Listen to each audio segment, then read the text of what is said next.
Trump says we control the skies with abandon. We can hover without any fear of Iranian drones or surface-to-air missiles taking out our pilots. That is a verifiable lie.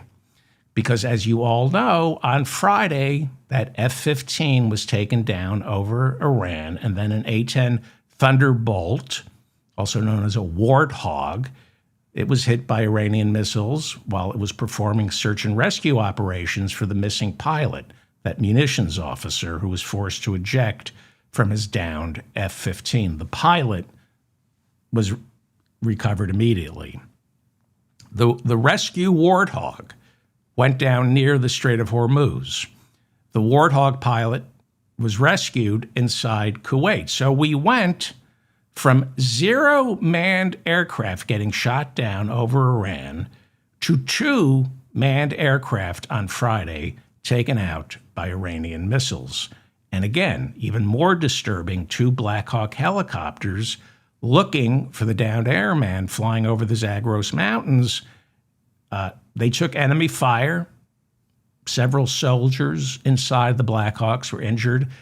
The Blackhawks suffered minor damage, but it forced them to curtail their rescue mission. They had to return home, leaving the downed munitions officer alone and forced to fend for himself.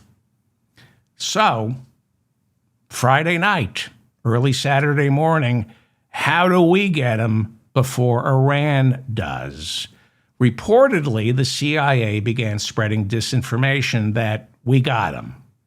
We didn't have him, but the CIA wanted the Revolutionary Guard to believe we got him.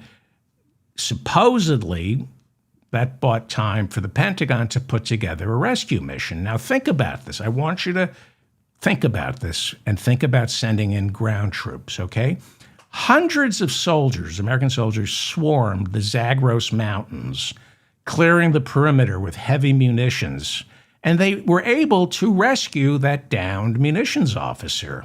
No American soldiers were injured, but 2 U.S. ops aircraft were damaged, and rather than leave them there for the Iranian military, we had to destroy them before our commandos returned safely to the base. Okay. Trump, of course, is spinning this into cause for celebration. Well, obviously, thank God the Airman was rescued, right? But think about sending in ground troops, as I tell you that hundreds of U.S. soldiers had to fly into Iran to find 1 downed munitions officer. 2 aircraft on that mission were destroyed. I'm not talking about the 2 that were shot down that precipitated the commando raid. I'm talking about the mission to rescue this munitions office. We lost 2 aircraft on that mission. So it was a successful mission. But what if Trump deploys ground troops? You see, Americans right now don't have the stomach for a captured pilot to be held hostage. We don't have the stomach for that. But if Donald Trump commits ground troops, we will very quickly get hardened to our soldiers being captured and killed, pilots held hostage. Suddenly, it won't be a front page story because it will be ordinary.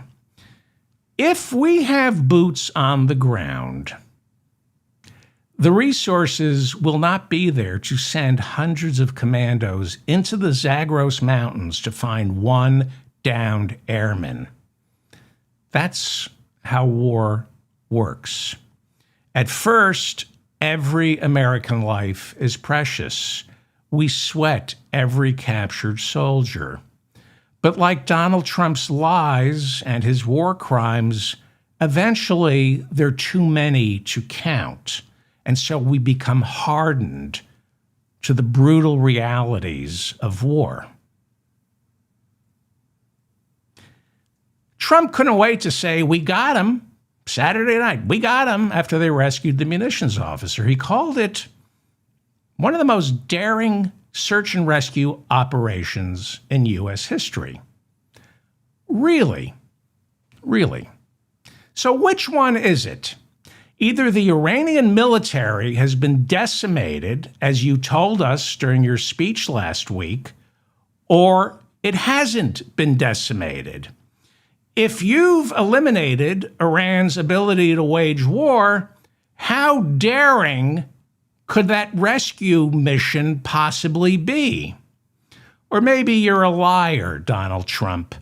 Maybe you're losing this war and the Iranian military outsmarted you, which isn't too hard to do.